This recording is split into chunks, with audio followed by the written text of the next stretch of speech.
Hello student, तो आज हम लोग बात कर रहे हैं कुछ इम्पोर्टेंट क्वेश्चन का। और वो भी इस क्वेश्चन में कई कॉन्सेप्ट दिया गया है और इसी कॉन्सेप्ट को यहाँ पर जो है सो हम लोग को समझना है, इसको हम क्वेश्चन को सोल्व करना है। और मैंने बताया था कि यदि आपके पास कॉन्सेप्ट है तो आप अच्छे से अच्छे प्रॉब्लम को आसानी से सोल्व सकते हैं बहुत कम समय में। हाँ, ये तो श्योर है कि जो है कोई भी कॉन्सेप्ट को बनाने के लिए काफी मेहनत करने की जरूरत है। और उसमें कभी कभी ऐसा भी होगा कि जब आप मेहनत करेंगे तो आपके सामने कई परेशानियां आएगी। कभी हो सकता है फ्रस्ट्रेशन आ जाए, कभी हो सकता है पैसे की कमी हो जाए, कभी आपका जो है सो टीचर का जो है सो कोई सहयोग नहीं मिल सके, कभी घर परिवार का भी कोई सहयोग नहीं मिल सके। तो ऐसे स्थिति में भी अपने आप को स्ट्रॉन्ग बना के रखना है, क्योंकि यह भी कहा गया है, यह भी जो है कहा गया है कि परेशानी से जो अनुभव और सीख मिलती है वह सीख दुनिया का कोई भी स्कूल नहीं दे सकती। मतलब जब आप अच्छे कॉन्सेप्ट बनाना चाहेंगे उस समय जो है सो आपको बहुत सारे परेशानियों की सामना करना पड़ेगा। हो सकता है आपके पास बुक अवेलेबल नहीं हो सकता है आपके पास टीचर अवेलेबल नहीं हो सकता है आपके पास पैसे अवेलेबल नहीं हो, लेकिन सारे परेशानियों को आपको झेलते हुए अपने मुकाम तक पहुंचना है। इसीलिए मैं हर स्टूडेंट को यही सलाह देता हूं कि बेटा हमेशा अपने आप को स्ट्रॉन्ग बना के रखना है। चाहे दुनिया का कोई भी ताकत आपके सामने आ जाए, कोई भी मजबूरियां, कोई भी परेशानियां आपके सामने आ जाए, आपको अपने लक्ष्य से कभी ओझल नहीं होना है। तो चलिए देखिए इस क्वेश्चन में यहां पर जो कहा गया कि which of the following pairs do not constitute resonance structure.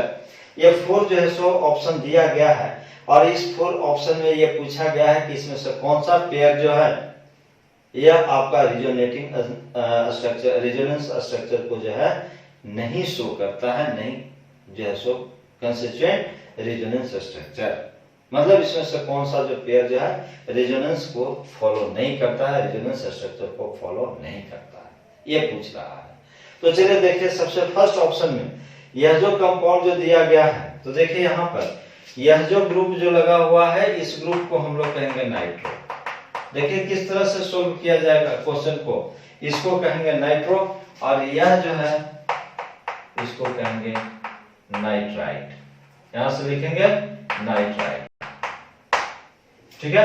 और हम लोग जानते हैं कि नाइट्रो और नाइट्राइट जो है एक दूसरे का जो है सो क्या है, फंक्शनल आइसोमर्स है, क्योंकि यहाँ पर यह फंक्शनल ग्रुप जो है सो चेंज है।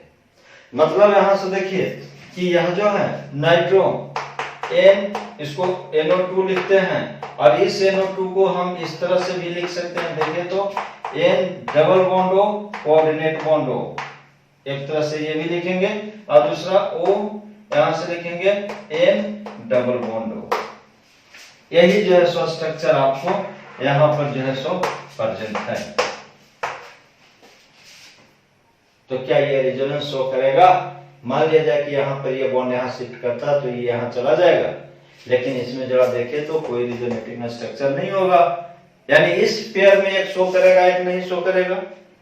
इसका मतलब यह रिजोनेटिंग स्ट्रक्चर को शो नहीं करता है, यह जो है सो क्या है आपको फंक्शनल आइसोमर्स है। तो यहाँ से हम क्या लिखेंगे, यहाँ से इसके लिए जो है सो एक शब्द लिख लेंगे। यहाँ से देखिए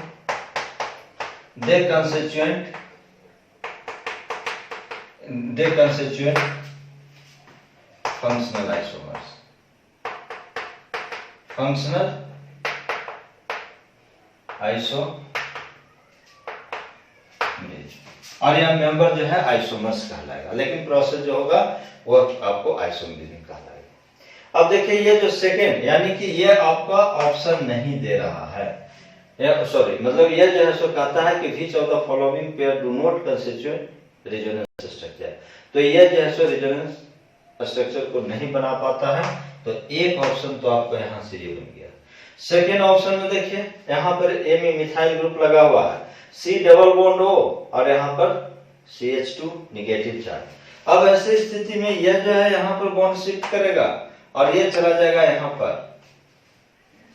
इसका मतलब है कि यह रिजोनेंस प्रोसेस को शो करेगा और इसका रिजोनेटिंग स्ट्रक्चर ये बनेगा, यानी यहाँ से C डबल बॉन्ड CH2 और यहाँ पर सिंगल बॉन्ड और निगेटिव चार्ज। तो यानी कि ये जो है आपका रिजोनेंस के प्रोसेस को शो करेगा। तो यहाँ से लिख सकते हैं दे कंस्टिट्यूट रिजोनेंस स्ट्रक्चर। यहां से पूछ रहा है नोट कंस्टिट्यूट रिजोनेंस स्ट्रक्चर, मतलब यह ऑप्शन नहीं होगा।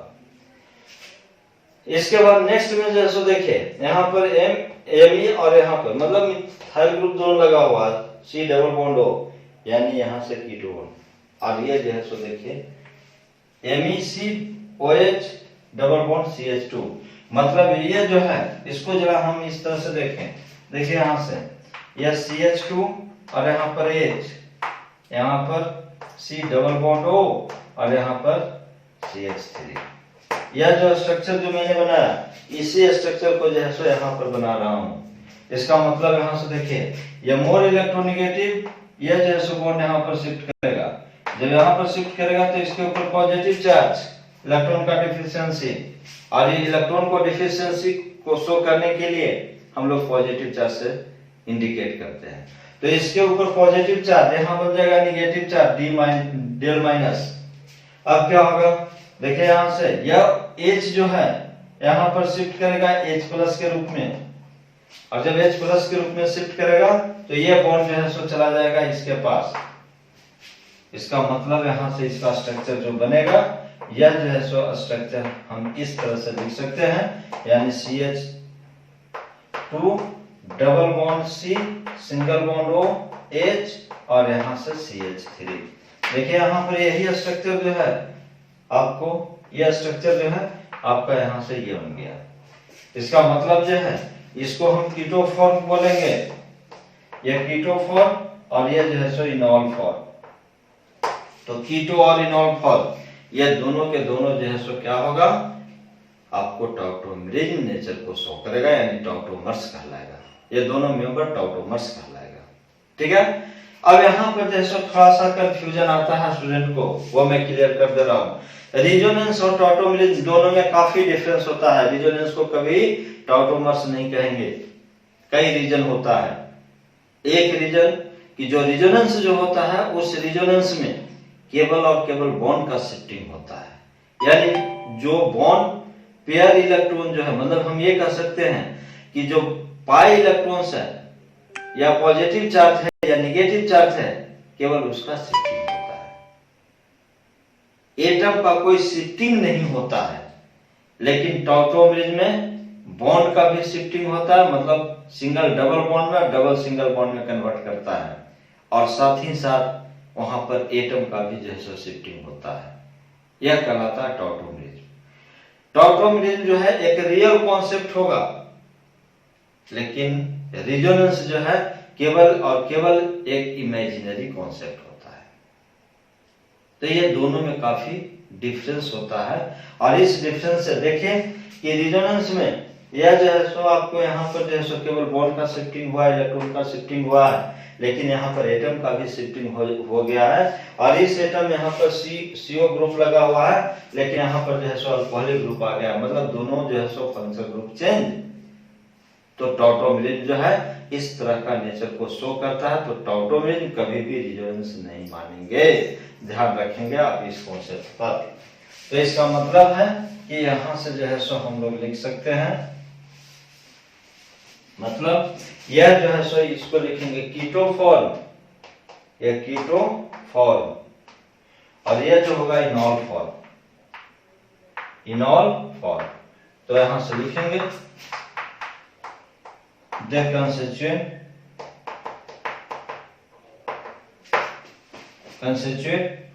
टॉटोमरेज।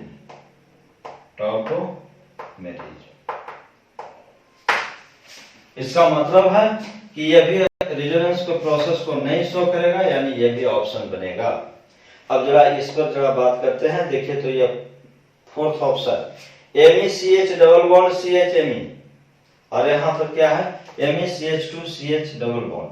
अब जरा सोचिए कि यहाँ पर जो है ये डबल बॉन्ड इस दोनों कार्बन के बीच में, सॉरी इस दोनों कार्बन के इधर एक मिथाइल ग्रुप इधर है। और जरा यहाँ पर देखिए कि यह जो डबल बॉन्ड है, यह दोनों कार्बन के बीच में जो डबल बॉन्ड है, इस डबल बॉन्ड का इधर कोई भी एक्स्ट्रा कार्बन नहीं है, कोई भी मिथाइल ग्रुप नहीं है, लेकिन इधर जो है 2 कार्बन का कंपाउंड है। इसका मतलब है कि यदि यहां से मैं नंबरिंग करूं तो 1 2 3 4, और इसमें यहां से नंबरिंग में करूं तो 1 2 3 4, यानी अब आप बता सकते हैं कि यह जो मल्टीपल बॉन्ड यानी डबल बॉन्ड जो है ये कार्बन नंबर 2 पर है, और इसमें ये डबल बॉन्ड जो है सो कार्बन नंबर 1 पर है। और इस तरह का सिचुएशन जब फंक्शनल ग्रुप का जब पोजीशन चेंज हो, मल्टीपल बॉन्ड का जब पोजीशन चेंज हो, सब्स्टिट्यूएंट का जब पोजीशन चेंज हो, लेकिन कार्बन एक पेरेंट चेंज है सो सेम हो, तो ऐसे स्थिति में उसको पोजिशनल आइसोमरिज्म कहेंगे, और जो मेंबर जो होगा उसको पोजिशनल आइसोमर्स कहेंगे। तो इसका मतलब है कि यहां से जो है सो हम लोग लिख सकते हैं दे कंस्टिट्यूट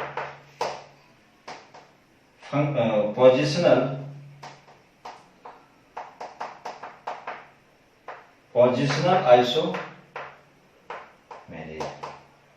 इसका मतलब यहां से है कि ये भी रेजोनेंस के प्रोसेस को शो नहीं कर रहा है, तो ये भी जो है सो ऑप्शन बनेगा, यानी ये 4 ऑप्शन में जो है सो आपका आंसर जो होगा फर्स्ट, थर्ड एंड फोर्थ। तो यहां से इसके लिए आंसर जो लिखेंगे, आंसर में फर्स्ट, यहां से इसका आंसर लिखेंगे फर्स्ट, थर्ड एंड फोर्थ। केवल और केवल ये सेकेंड आंसर नहीं होगा, सेकेंड जो है रेजोनेंस के प्रोसेस को शो कर रहा है, बाकी जितने भी इसके ऑप्शन है वो रेजोनेंस प्रोसेस को शो नहीं कर रहा है। तो इस तरह से जो है सो क्वेश्चन में, अब इसमें देखिए आपका एक क्वेश्चन में आपका रेजोनेंस को कॉन्सेप्ट को भी पूछ लिया, टॉटोमेरिज्म आपको आता है कि नहीं ये भी पूछ लिया, आपको पोजिशनल आइसोमेरिज्म इसका कॉन्सेप्ट आपको पता है या नहीं, और फंक्शनल आइसोमेरिज्म आपको पता है या नहीं, यानी एक क्वेश्चन में ये कई जो है सो आपसे क्वेश्चन ये पूछ लिया। तो मैंने बताया था कि जितने भी स्टूडेंट हैं सभी को यह ध्यान रखना जरूरी है कि यदि नॉलेज आपके पास डीप है, काफी कॉन्सेप्ट है, तो क्वेश्चन चाहे कितना भी टफ उठा के क्यों न दे दे, क्वेश्चन में कितनों भी कॉन्सेप्ट क्यों न लगा दे, उस क्वेश्चन को सॉल्यूशन करके ही रहेंगे। इसीलिए मैं हर स्टूडेंट से कहते हैं कि जितना है जंग तो फिर दिन और रात मत देखिए, सुख और दुख मत देखिए, हमेशा और हमेशा मेहनत पर ध्यान दीजिए, और मेहनत करने वाले स्टूडेंट को कभी भी सफलता जो है मिलके ही रहेगा। देर हो सकता है, अंधेर नहीं हो सकता है, ईश्वर भी उसको रास्ता को ब्लॉक नहीं कर सकते।